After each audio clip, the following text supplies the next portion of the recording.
السلام علیکم۔ بسم اللہ الرحمن الرحیم۔ رب اشرح لی صدری ویسر لی امری واحلل عقدۃ من لسانی یفقہوا قولی۔ 4-5 اہم ترین خبریں آپ سے شیئر کرتے ہیں، مگر سب سے پہلی خبر عمران خان سے متعلق ہے۔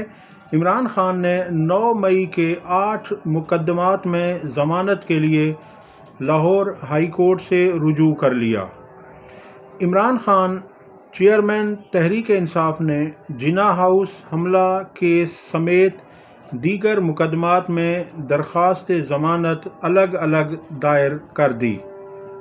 واضح رہے کہ انسداد دہشت گردی کی عدالت نے ان تمام 8 مقدمات میں عمران خان صاحب کی درخواست ضمانت خارج کر دی تھی، اس لیے عمران خان صاحب نے اب ہائی کورٹ سے رجوع کیا ہے۔ 9 مئی کو دن اسلام آباد میں نیب کی تحویل میں تھا۔ درخواست میں عمران خان کا موقف، ان کا مزید لکھنا تھا اس درخواست میں کہ سیاسی انتقام کے لیے سازش کا الزام لگا کر مقدمات میں نامزد کیا گیا ہے۔ بانی تحریک انصاف عمران خان 2 برس سے مقدمات کا سامنا کر رہے ہیں، انتقامی کارروائی کی جا رہی ہے۔ 8 مقدمات میں ضمانت کی درخواستیں منظور کی جائیں، یہ عمران خان صاحب نے استدعا کی ہے۔ خان صاحب کو جیل میں رکھنے کے لیے یہ حکومت کس طرح سے آئین کی دھجیاں اڑا رہی ہے، یہ میں آپ کے سامنے رکھتا ہوں۔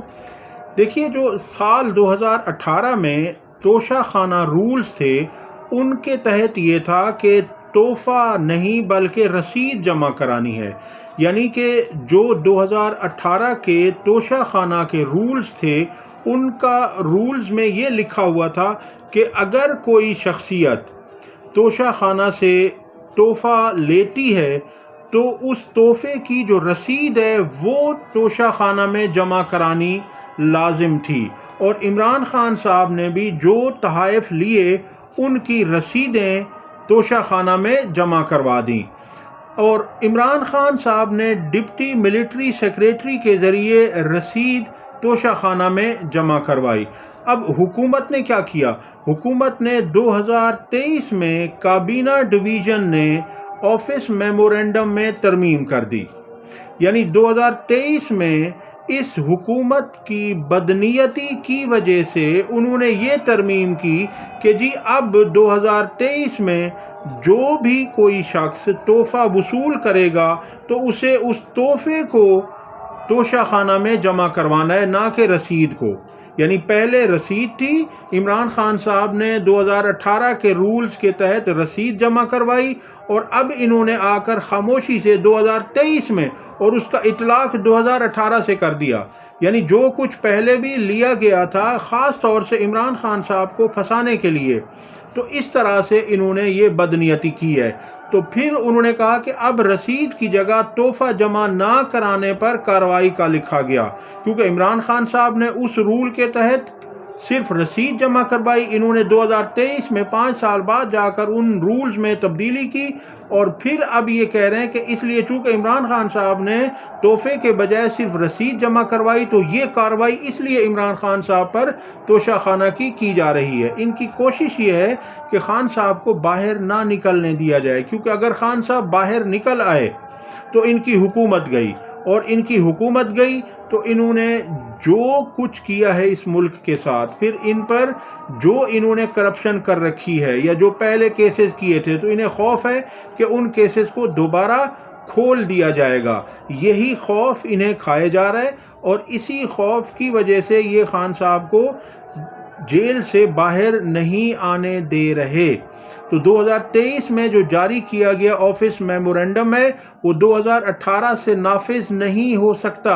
اس پہ اسلام آباد ہائی کورٹ کا فیصلہ آ چکا ہے، اور یہ فیصلہ جسٹس گل حسن اورنگزیب نے جاری کیا تھا۔ یعنی یہ حکومت کوشش اپنی پوری کر رہی ہے کہ خان صاحب کو کسی نہ کسی طرح سے پابند سلاسل رکھا جائے، اور ان کی دوسری کوشش یہ ہے کہ عمران خان ان کی طرح ڈیل کر کے باہر آئیں اور چھوٹے دروازے سے جیل کے وہ جھک کر باہر نکلیں، لیکن وہ ایسا مرد کلندر ہے کہ جو کہتا ہے کہ میرا سر صرف اللہ کے آگے جھک سکتا ہے اور جھکتا ہے، باقی دنیاوی خداؤں کے سامنے نہ کبھی جھکا ہے نہ کبھی جھکے گا۔ ان کا کہنا ہے کہ میں آؤں گا تو شان سے آؤں گا، بڑا دروازہ کھول کر باہر آؤں گا جیل کا، اور وکٹری کے بجائے، علیمہ خان صاحبہ نے کہا کہ عمران خان صاحب وکٹری کے بجائے مکہ لہراتے ہوئے جیل سے واپس آئیں گے انشاءاللہ۔ اگلی خبر ہے کہ لاس اینجلس امریکہ میں جنگلات کی آگ نے 12,000 مکانات اور عمارتوں کو راکھ کا ڈھیر بنا دیا۔ لاس اینجلس میں جو یہ آگ لگی ہے، اس جنگلات کی آگ نے 12,000 مکان اور عمارتیں راکھ کا ڈھیر بنا دیں۔ 2 لاکھ افراد نقل مکانی پر مجبور ہو گئے۔ نقصانات کا ابتدائی تخمینہ 150 ارب ڈالر تک پہنچ گیا۔ 11 افراد کی ہلاکتوں کی اطلاعات ہیں۔ امریکی شہر لاس اینجلس میں تاریخ کی بدترین آگ تاحال نہ بجھائی جا سکی اور اس کے سبب 12,000 مکانات اور عمارتیں راکھ کا ڈھیر بن گئیں۔ حکام کے مطابق نقصان کا ابتدائی تخمینہ تقریباً 150 ارب ڈالر تک پہنچ گیا ہے۔ ہلاک افراد کی تعداد 11 ہو گئی ہے، جو کہ بڑھنے کا خدشہ ہے۔ کل رات ٹی وی پروگرام میں ابوذر سلمان نیازی نے گفتگو کرتے ہوئے کہا کہ عمران خان کی ٹویٹس میں کوئی غلط بات نہیں تھی۔ انہوں نے کہا کہ عمران خان کی ٹویٹس میں درست تاریخ اور تلخ حقائق کے بارے میں بات ہوتی ہے۔ عمران خان پر فسطائیت کے بعد آپ ان سے خاموش رہنے کی توقع کیسے رکھ سکتے ہیں؟ ایسا کہنا ہے ابوذر سلمان نیازی ایڈوکیٹ کا۔ انہوں نے کہا کہ عمران خان کی ٹویٹس میں کوئی غلط بات نہیں، یہ درست تاریخ اور تلخ حقائق کے بارے میں بات کرتا ہے۔ عمران خان پر مقدمہ چلانے کے لیے جس طرح ریاستی مشینری کا غلط استعمال کیا گیا، آپ ان سے خاموش رہنے کی توقع کیسے رکھ سکتے ہیں؟ ان کے خلاف گھٹیا ترین عدت کیس سمیت 200 مقدمات درج کیے گئے۔ آپ لوگوں کو سچ بولنے سے نہیں روک سکتے۔ اچھا جی، اگلی خبر یہ ہے کہ سینئر صحافی نجم سیٹھی نے کہا ہے کہ عمران خان کو آپ خاموش نہیں کروا سکتے۔ یعنی ان کا کہنا ہے کہ خان صاحب کبھی بھی خاموش نہیں ہوں گے، وہ ٹویٹ کرتے رہیں گے۔ عمران خان اپنا رویہ جارحانہ ہی رکھیں گے اور مذاکرات بھی جاری رہیں گے۔ عرفان صدیقی اور رانا ثناء اللہ لاکھ منتیں کرتے رہیں کہ ٹویٹ نہ کرو، لیکن عمران خان ان کی ماننے والے نہیں ہیں۔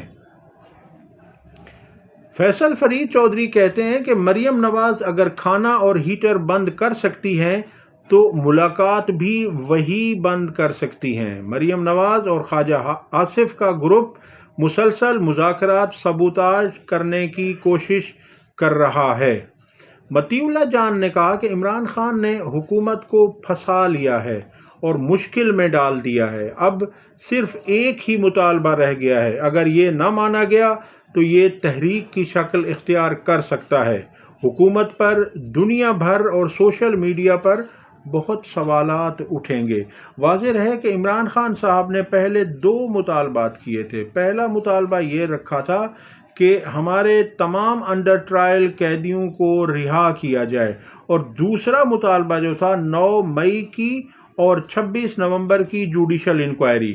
اب مطیع اللہ جان کے بقول عمران خان صاحب نے پہلا مطالبہ چھوڑ دیا ہے، اسے ڈراپ کر دیا ہے، صرف ایک مطالبے پر کھڑے ہیں، اور وہ مطالبہ ہے کہ 9 مئی اور 26 نومبر کی شفاف تحقیقات کی جائیں۔ اگلی خبر یہ ہے کہ اسپیکر ایاز صادق نے اہم بیان دیا ہے اور ان کا کہنا ہے کہ تحریک انصاف مذاکراتی کمیٹی کی عمران خان سے ملاقات حکومت نے کرانی ہے، میری ذمہ داری نہیں ہے۔ اس سے واضح ہوتا ہے کہ مذاکرات کا مستقبل کیا ہونے جا رہا ہے، کیونکہ مذاکرات اسپیکر ایاز صادق کی خواہش اور کاوش کی وجہ سے ہوئے۔ انہوں نے کہا تھا کہ میں ثالث کا کردار ادا کرتا ہوں، اور ثالث جب دو فریقین کے مابین بیٹھتا ہے تو وہ پہلے دونوں فریقین سے رضامندی لیتا ہے اور ان سے اختیارات لیتا ہے کہ میں جو فیصلہ کروں گا وہ آپ دونوں کو قبول کرنا ہوگا، اور اس میں اس کے اوپر کچھ ذمہ داریاں ہوتی ہیں۔ یہاں ایاز صادق بھاگ رہے ہیں، وہ کہہ رہے ہیں کہ یہ میرا کام نہیں تھا، یہ میری ذمہ داری نہیں ہے کہ میں تحریک انصاف کے وفد کی عمران خان صاحب سے ملاقات کرواؤں۔ اور ان کا مزید کہنا یہ بھی تھا کہ مجھے کسی نے، نہ اپوزیشن نے مذاکراتی کمیٹی کے اجلاس کو بلانے کا نہیں کہا، اور نہ ہی اپوزیشن نے کہا، نہ حکومت نے کہا، تو اس لیے میں نے کوئی اجلاس بھی نہیں بلایا۔ اب اس سے ظاہر ہوتا ہے کہ نہ تو تحریک انصاف اور حکومت کے درمیان مذاکرات کے لیے اجلاس بلایا جا رہا ہے، اور دوسرا انہوں نے بھی یہاں سے صاف کہہ دیا ہے کہ یہ میرا اختیار ہی نہیں ہے۔ اگلی خبر آپ سے شیئر کرتا ہوں۔ شیخ رشید نے کہا ہے کہ قبر اب ایک ہے اور مردے 3 ہیں۔ عوامی مسلم لیگ کے سربراہ اور سابق وزیر داخلہ شیخ رشید احمد نے کہا ہے کہ نیا سال سب پر مزید بھاری ہوگا۔ ان کا کہنا تھا کہ پہلے قبر 1 اور مردے 2 تھے، لیکن اب یہ 3 مردے ہو گئے ہیں۔ شیخ رشید نے بڑوں سے اپیل کی کہ غریبوں کو معاف کر دیں کیونکہ ان کے حالات انتہائی خراب ہیں۔ انسداد دہشت گردی عدالت کے باہر میڈیا سے گفتگو کرتے ہوئے شیخ رشید نے کہا کہ جو لوگ جیل میں ملاقات نہیں کرا سکتے وہ مذاکرات کو کیسے کامیاب بنائیں گے۔ بڑا اہم سوال ہے کہ حکومت کے پاس تو اتنا بھی اختیار نہیں ہے کہ وہ تحریک انصاف کے وفد کی ملاقات عمران خان صاحب سے کروا سکیں۔ اس کے متعلق وہ کہہ رہے ہیں کہ انہوں نے مزید کہا کہ جوڈیشل کمیشن بنے گا یا نہیں، اس کا فیصلہ کسی اور نے کرنا ہے۔ ان کے مطابق نیا سال گزشتہ سال سے بھاری ہوگا۔ شیخ رشید نے کہا کہ غریبوں کو معاف کر دینا چاہیے کیونکہ ان کے حالات بہت خراب ہیں۔ انہوں نے کہا کہ ان کے خلاف 16 مقدمات درج ہیں جو کسی سمت نہیں جا رہے۔ انہوں نے مزید کہا کہ نئے سال میں کوئی بڑی تبدیلی نہیں آئے گی اور یہ سال بھی گزشتہ سال سے زیادہ بھاری ہوگا۔ انہوں نے کہا کہ جیل میں ملاقات کے لیے رشوت دینی پڑتی ہے اور جو لوگ جیل میں ملاقاتیں نہیں کرا سکتے وہ مذاکرات کا نتیجہ کیسے نکالیں گے۔ اگلی خبر آپ سے شیئر کرتے ہیں، اور وہ خبر یہ ہے کہ کراچی میں جو اسٹریٹ کرائمز ہو رہے ہیں اس میں ملوث ہزاروں ملزمان کو باعزت بری کر دیا جاتا ہے۔ 2024 میں اسٹریٹ کرائمز کی وارداتوں میں ملوث ہزاروں کرمنلز کا باعزت ہونے کا انکشاف ہوا ہے، اور اس باعزت بری ہونے کے پیچھے ناقص شواہد ہیں اور تفتیش بھی ناقص کی جاتی ہے پولیس کی طرف سے، اس لیے ملزمان سزاؤں سے بچ جاتے ہیں۔ سال 2024 کے دوران کراچی میں اسٹریٹ کرائم کی کارروائی میں پکڑے جانے والے ہزاروں ملزمان کو عدالتوں سے باعزت بری کرنے کا انکشاف ہوا ہے۔ ایک رپورٹ کے مطابق ناقص تفتیش اور شواہد کی کمی کی وجہ سے یہ ملزمان رہا ہوئے ہیں۔ رپورٹ میں بتایا گیا ہے کہ 2024 میں اسٹریٹ کرائم کے 4571 کیسز کا فیصلہ سنایا گیا، جن میں سے صرف 71 کیسوں میں پرازیکیوشن الزام ثابت کرنے میں کامیاب رہی، جس کی بنیاد پر 4500 ملزمان کو باعزت بری کیا گیا۔ اس کا مطلب یہ ہوا کہ اسٹریٹ کرائم میں ملزمان کی بریت کا تناسب 92.5% اور سزاؤں کا تناسب محض 8.5% ہے۔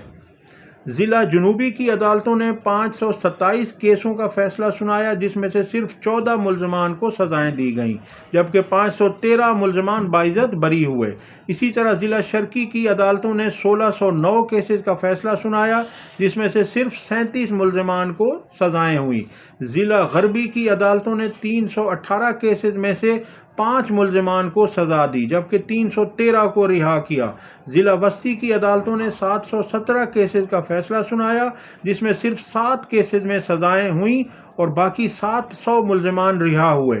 سب سے زیادہ ضلع ملیر کی عدالتوں نے 1400 کیسز کا فیصلہ کیا اور صرف 8 کیسز میں سزائیں ہوئیں، جبکہ 1392 ملزمان کو باعزت بری کر دیا گیا ہے۔ اسی وجہ سے جب ملزمان کو سزائیں نہیں ہوں گی تو پھر جرائم کا سدباب نہیں ہو سکے گا۔ حکومت کو چاہیے کہ وہ ایسے لوگوں کو بھرتی کرے یا ایسی تفتیش کرے کہ جس سے ملزمان کے بچنے کے چانسز کم سے کم ہو سکیں، اور ان جرائم کی روک تھام میں یہ چیز بہت اہم اور مددگار ثابت ہو سکتی ہے۔ اب تک کے لیے اتنا ہی۔ ویڈیو پسند آئی ہو تو لائک اور شیئر کریں، چینل کو سبسکرائب کریں۔ اللہ حافظ۔